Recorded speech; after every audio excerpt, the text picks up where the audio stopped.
MBBS in abroad. Apollo MedSkill 6 years of MBBS program will be completed in 35 lakhs only.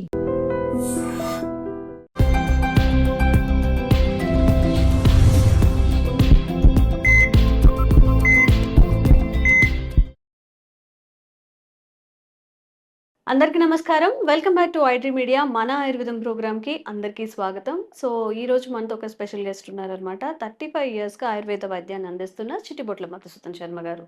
So ఈరోజు topic వచ్చేసి ఫ్రీగా motion అవ్వడం అనేది చాలా మందిలో ఇది చాలా సిల్లీ టాపిక్గా అనిపిస్తుంది. అంటే మాట్లాడడానికి కానీ ఎవరికైనా చెప్పడానికి కొంచెం ఆడ్‌గా గూడా అనిపిస్తుంది. బట్ ఫ్రీ మోషన్ అవ్వకపోతే మన డే అంతా గూడా అట్లానే నీరసంగా, బద్ధకంగా ఉంటూ ఉంటాం. దానివల్ల చాలా హెల్త్ కాంప్లికేషన్స్ వచ్చే అవకాశం గూడా ఉంటుంది కాబట్టి, ఫ్రీగా మోషన్ అవ్వడానికి మనం ఏం చేయాల్సి ఉంటుంది? ఆహార పదార్థాలు మార్చుకోవాలా? మన లైఫ్ స్టైల్ మార్చుకోవాలా? తెలుసుకుందాం. నమస్తే సార్, ఎలా ఉన్నారు? బాగున్నానమ్మా. సో, ఫ్రీ మోషన్ అవ్వాలి అన్నప్పుడు అంటే రెగ్యులర్‌గా ఇదవుతున్నప్పుడు జస్ట్ 1, 2 సార్లు కాకుండా డైలీ ఇదే ఇబ్బంది ఫేస్ చేస్తున్న వాళ్ళకి మీరు చెప్పే చిట్కా ఏంటి? ఓకేమ్మా. అసలమ్మా మన దేహంలో జీవన క్రియల ద్వారా కానీ మనం తీసుకునే ఆహార పదార్థాల ద్వారా కానీ కొన్ని వ్యర్థ పదార్థాలు తయారవుతుంటాయమ్మా. సో దేహంలో తయారైనటువంటి వ్యర్థ పదార్థాలు దేహంలో ఎక్కువ కాలం పాటు ఉండడం మంచిది కాదు. తెలుసుకోవాల్సినటువంటి అంశం ప్రతి ఒక్కరు. ఓకే. సో ఈ దేహంలో తయారైనటువంటి వ్యర్థ పదార్థాలు బయటికి విసర్జింపబడేందుకు ప్రధానంగా 5 అవయవాలు తోడ్పడతాయమ్మా. వాటిని స్కిల్ అంటారు. SKILL. ఎస్ అంటే స్కిన్. చర్మం ద్వారా కొన్ని మల పదార్థాలు పోతుంటాయి, ఎలాగా చెమట రూపంలో. ఓకే. అదేవిధంగా కిడ్నీస్, మూత్రం ద్వారా కొన్ని మరణ పదార్థాలు పోతుంటాయి. అదేవిధంగా ఐ అంటే ఇంటెస్టైన్స్ అంటే ప్రేవుల ద్వారా మల విసర్జన ద్వారా కొంత మరణ పదార్థం బయటికి పోతుంటుంది. ఇప్పుడు మీరు అడిగేటువంటి ప్రశ్న దీనికి సంబంధించింది. రెండవది ఏమంటే లివర్ కూడా కొన్ని రకాలైనటువంటి ఈ యొక్క మరణ పదార్థాన్ని బయటికి విసర్జింపజేసేస్తుంటుంది. అదేవిధంగా లంగ్స్, ఊపిరితిత్తులు, మనం తీసుకునేటువంటి గాలి, వదిలేటువంటి గాలి, వీటిల్లో ఈ యొక్క విసర్జన పాత్ర ఉంటుందమ్మా. అంటే లోపల తయారైనటువంటి వ్యర్థమైనటువంటి కొన్ని ఈ గాలి పదార్థాలు, అంటే కొంచెం వాయు పదార్థాలు, దేహానికి ఉపయోగపడే వాయు పదార్థాలు కూడా బయటికి పోతుంటాయి అన్నమాట విసర్జన రూపంలో. ఇది స్థూలంగా. మరి ఈ రోజుల్లో మోషన్ ఫ్రీగా అయ్యేటువంటి వాళ్ళు చాలా చాలా తక్కువ మంది ఉన్నారమ్మా. సో కారణాలు అనేకం. సో మరి మోషన్ ఫ్రీగా అవ్వాలంటే అనేక రకాలైనటువంటి ఆయుర్వేద ఔషధాలు, ప్రకృతిలో దొరికేటువంటి ఔషధాలు, ఒంటింటి ఔషధాలు, అదేవిధంగా జానపదులు వాడేటువంటి ఔషధాలు, అదేవిధంగా మరి అడవుల్లో ఆటవిక జాతి వాళ్ళు వాడేటువంటి ఔషధాలు ఎన్నెన్నో ఉన్నాయమ్మా. ఇప్పుడు సమాజంలో మనం తయారు చేసుకుని వాడుకోదగ్గ క్షేమదాయకమైన ఔషధాన్ని ఎలా తయారు చేసుకుని వాడుకోవాలో చెప్తాను చూడండి. సైంధవ లవణం ఒక 10 గ్రాములు తీసుకోవాలమ్మా. సైంధవ లవణం, దీన్ని రాక్ సాల్ట్ అంటారు. మనకు మార్కెట్లో దొరుకుతుంటుంది. గడ్డలు దొరుకుతాయి, పొడి దొరుకుతుందమ్మా. సో రెండవ పదార్థము సునాముఖి. గత అనేక కార్యక్రమాల్లో కూడా దీని గురించి చెప్పడం జరిగిందమ్మా. సునాముఖి ఆకు తెచ్చుకొని పౌడర్ ద్వారా తయారు చేసుకొని ఒక 25 గ్రామ్స్ సునాముఖి ఆకు చూర్ణం తీసుకోవాలి. ఫ్రెష్గా మనకు చూర్ణం దొరికేట్లయితే చూర్ణమైనా తీసుకోవచ్చు. ఆకు పొడి కూడా ఈజీగా తయారైపోతుంది కాబట్టి సొంతంగా తెచ్చుకొని తయారు చేసుకుని వాడుకోవడం మంచిది. మూడవ పదార్థంగా శొంఠి పొడి, అదొక 25 గ్రాములు తీసుకోవాలి. అట్లే సోంపు గింజల చూర్ణం, అదొక 25 గ్రాములు తీసుకోవాలి. సైంధవలవణం మాత్రం 10 గ్రాములు తీసుకోవాలి. సునామికి ఆకు పొడి, శొంఠి పొడి, సోంపు గింజల పొడి ఒక్కొక్కటి 25 గ్రాములు తీసుకోవాలి. సో ఈ అన్ని పదార్థాలు బాగా కలిపేసేసి ఒక గాజు సీసాలో నిల్వ ఉంచుకొని రోజు రాత్రి పడుకునేటప్పుడు సో 1/2 టీ స్పూన్ పౌడర్ నుంచి 1 టీ స్పూన్ వరకు, సమస్య తక్కువగా ఉండి చిన్న వయసులో వాళ్ళు ఉండి ఇబ్బంది లేకపోతే ఇంచుమించు చాలా మందిలో 1/2 టీ స్పూన్ సరిపోతుందమ్మా. సో సమస్య ఎక్కువగా ఉండి మరి వయస్సు కూడా ఎక్కువగా ఉండి వాళ్ళకి ఇతర అనుబంధ లక్షణాలు ఉండి ఒక పట్టాన మోషన్ ఫ్రీగా కాక చాలా ఇబ్బంది పడేటువంటి వాళ్ళకైతే 1 స్పూన్ వరకు వాడుకోవచ్చు. సో వయస్సును బట్టి, శరీర తత్వాన్ని బట్టి, వ్యాధి యొక్క వృత్తిని బట్టి, ఇతర అనుబంధ లక్షణాలను బట్టి 1/2 టీ స్పూన్ నుంచి 1 టీ స్పూన్ వరకు రాత్రిపూట ఒక కప్పు వాటర్లో గోరువెచ్చని నీళ్ళలో కలిపేసి తీసుకుంటున్నారు. దీనివల్ల ఏమైతుందంటే కాల విరేచనం ఆరోగ్య కారణం. సో పొద్దున్నే ఆ సెన్సేషన్తో మెలకు వచ్చేస్తుంది. ఎప్పుడైతే ఆ సెషన్స్ ద్వారా మెలకు వచ్చి మనం మోషన్కి వెళ్ళిపోతామో, మోషన్లో ఉన్నటువంటి మనకు ఆ మల పదార్థం తయారైన మల పదార్థం అంతా మోషన్ ద్వారా బహిర్గతం అయిపోతుంది కాబట్టి ఆ రోజంతా ఆరోగ్యంగా, హుషారుగా, ఉల్లాసంగా, ఆనందంగా ఉండేదానికి అవకాశం ఏర్పడుతుంది.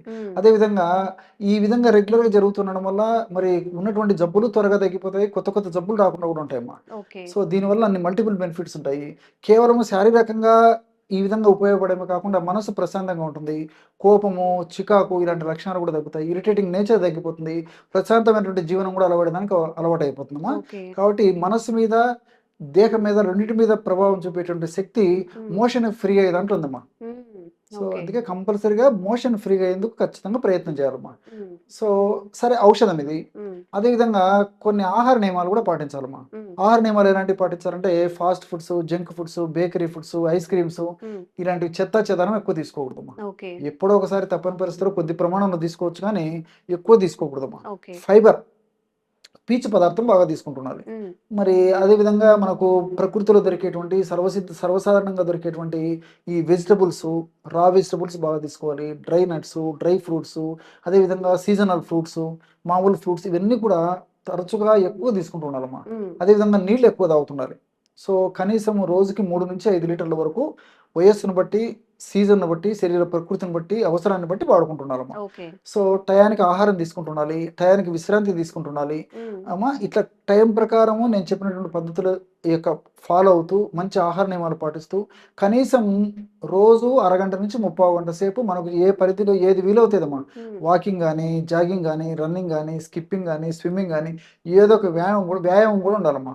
సో వ్యాయామం చేయడం వల్ల కూడా ప్రేవుల కదలికలు బాగా జరిగేసేసి ప్రేవుల్లో కూడా కొన్ని రకాల మంచి మంచి ఎంజైమ్స్ ఉత్పత్తి అయ్యి కూడా మోషన్ ఫ్రీగా అయ్యేందుకు కూడా వ్యాయామం కూడా పరోక్షంగా దోహదపడుతుంది అనమాట. కాబట్టి ఏమంటే ఆహార పరంగా జాగ్రత్తలు తీసుకుంటూ నేను చెప్పినటువంటి పద్ధతిలో వ్యాయామం చేస్తూ మరి ఈ యొక్క ఔషధాన్ని కొన్నాళ్ళ పాటు వాడి ఆపేసినప్పటికీ మనం పాటించేటువంటి ఆహార నియమాల ద్వారా, మనం పాటించేటువంటి జీవనశైలి విధి విధానాల ద్వారా, వ్యాయామం ద్వారా మరి మరలా ఈ సమస్య పునరావృతం కాకుండా కూడా ఉంటుందమ్మా. కాబట్టి కేవలము మందు మీదనే ఆధారపడకుండా, అంటే ఇలాంటి ఔషధం మీదనే ఆధారపడకుండా మనం తీసుకునేటువంటి జాగ్రత్తల వల్ల కూడా మరి ఈ యొక్క ఔషధ ప్రభావం మన దేహంలో దీర్ఘకాలం పాటు ఉంటూ సదా కాపాడుతున్నప్పటికీ మనం పాటించేటువంటి నియమాలు కూడా చాలా చాలా ముఖ్యం. ఇప్పుడు చాలా మంది అడుగుతుంది ఏంటంటే బిజీ లైఫ్, మీరు ఏది చెప్పినా మేము ఇంట్లో చేయలేకపోతున్నాం, బయట మార్కెట్లో అంటే రెడీ టు యూస్ అలా దొరికేవి ఏమైనా ఉన్నాయా అని చెప్పి, అలాంటివి ఏమైనా ఉన్నాయా సార్? ఉన్నాయమ్మా, చాలా చాలా ఉన్నాయమ్మా. అది కూడా చెప్తాను చూడండి. మార్కెట్లో ద్రాక్షారిష్ట అని దొరుకుతుందమ్మా. మనకు ద్రాక్ష పళ్ళతో తయారు చేస్తారు. అట్లే అభయారిష్ట అని చెప్పేసి ఒక మెడిసిన్ దొరుకుతుంది. ఇది కరక్కాయతో తయారు చేస్తారమ్మా. కరక్కాయ ప్రధాన ద్రవ్యంగా ఉపయోగించి. సో ఇవన్నీ లిక్విడ్ రూపంలో దొరుకుతాయమ్మా. సో రాత్రి పడుకునేటప్పుడు 2 టీ స్పూన్లు అంటే 10 ml ద్రాక్షారిష్ట, 10 ml అభయారిష్ట, అక్కడ 20 ml అయింది కదమ్మా, 20 ml వాటర్ కలిపేసేసి రోజు రాత్రిపూట తీసుకుంటూ ఉండడం వల్ల కూడా చాలా చక్కటి ఫలితం కలుగుతుందమ్మా. ఇదొకటి. సో ఇలాగ వాడుకోవచ్చు. మరి ఏదన్నా షుగర్ ఉన్నటువంటి వాళ్ళు కానీ, లేకపోతే ఈ మూత్ర సంబంధించినటువంటి సమస్యలు ఉంటాయమ్మా. కొంతమంది మూత్రం ఎక్కువ వస్తూ ఉంటుంది, ముఖ్యంగా రాత్రిపూట. ఇలాంటి వాళ్లకు మరి ద్రాక్షారిష్ట, అభయారిష్ట లాంటివి లిక్విడ్ రూపంలో ఉన్నటువంటి ఔషధాలు వాడుకోవడం వల్ల మరి రాత్రి యూరిన్ ఎక్కువ అయ్యేదానికి అవకాశం ఉంటుంటుంది. కాబట్టి అలాంటి వాళ్ళు మాత్రం ఈ యొక్క ఇది కాకుండా ఇప్పుడు ఈ త్రిఫల చూర్ణం ఉంది కదమ్మా, అందరికీ తెలుసమ్మా. ఈ త్రిఫల చూర్ణము, అదేవిధంగా అవిపత్తికర చూర్ణం అని చెప్పేసి దొరుకుతుందమ్మా. అవిపత్తికర చూర్ణం, త్రిఫల చూర్ణము, అవిపత్తికర చూర్ణం, ఈ 2 సమానంగా కలుపుకోవాలమ్మా. మనకు 2 మార్కెట్లో దొరుకుతాయి. 50 grams త్రిఫల చూర్ణం అయితే 50 grams అవిపత్తికర చూర్ణం. ఈ 2 పదార్థాలు బాగా కలిపేసేసి ఒక గాజు సీసాలో నిల్వ ఉంచుకొని రోజు రాత్రిపూట పడుకునేటప్పుడు 1 టీ స్పూన్ పౌడర్ని నీళ్ళలో కలిపేసి తీసుకుంటున్నారమ్మా. 1/2 టీ స్పూన్ నుంచి 1 టీ స్పూన్ వరకుమా. ఇంతకుముందు నేనైతే ఏదైతే ఈ యొక్క సైంధవరణము, శొంఠి, సునామకి, సోపు గింజలతో తయారు చేసుకున్నటువంటి పొడి డోస్ చెప్పాను, ఈ యొక్క పొడిని కూడా అదే డోసులో వాడుకోవచ్చమ్మా. అంటే 1/2 టీ స్పూన్ నుంచి 1 టీ స్పూన్ వరకు ఒక 50 ml గోరువెచ్చని నీళ్ళలో కలిపి తీసుకున్నప్పటికీ కాలవిరేచనం ఆరోగ్య కారణం. సో టయానికి ఆ సెన్సేషన్ ద్వారా మెలకు వచ్చేసి మోషన్ ఫ్రీ అయ్యేందుకు ఉపయోగపడుతుందమ్మా. ఓకే. కాబట్టి అంటే మరి నేను చెప్పినటువంటి ఈ చిట్కా రూపంలో ఉన్నటువంటి ఔషధాన్ని సొంతంగా తయారు చేసుకుని వాడుకోవడం ఒకటి. హ్మ్. అలాంటి వాడుకునేటువంటి వాళ్ళు మీరు అడిగినట్లు మార్కెట్లో కూడా మంచి మంచి మెడిసిన్స్ దొరుకుతాయి కాబట్టి మరి ఈ మెడిసిన్స్ వాడుకున్నా సరిపోతుందమ్మా. ఓకే. కానీ ఆహార నియమాలు, అదేవిధంగా వ్యాయామము, జీవనశైలి విధి విధానాలు నేను చెప్పినటువంటి పద్ధతిలో పాటించడం కూడా చాలా చాలా ముఖ్యం అమ్మా. ఓకే. సో సార్ చెప్పిన విధి విధానాల్ని పాటిస్తూ మీ లైఫ్ స్టైల్‌లో కొన్ని చేంజెస్ చేసుకుంటే ఈ సమస్యకి చక్కని పరిష్కారం లభిస్తుంది. తప్పకుండా ట్రై చేయండి. అవసరం ఉన్న వాళ్ళకి ఈ వీడియో ఫార్వర్డ్ చేయండి. Thank you sir. Thank you so okay much. అమ్మా.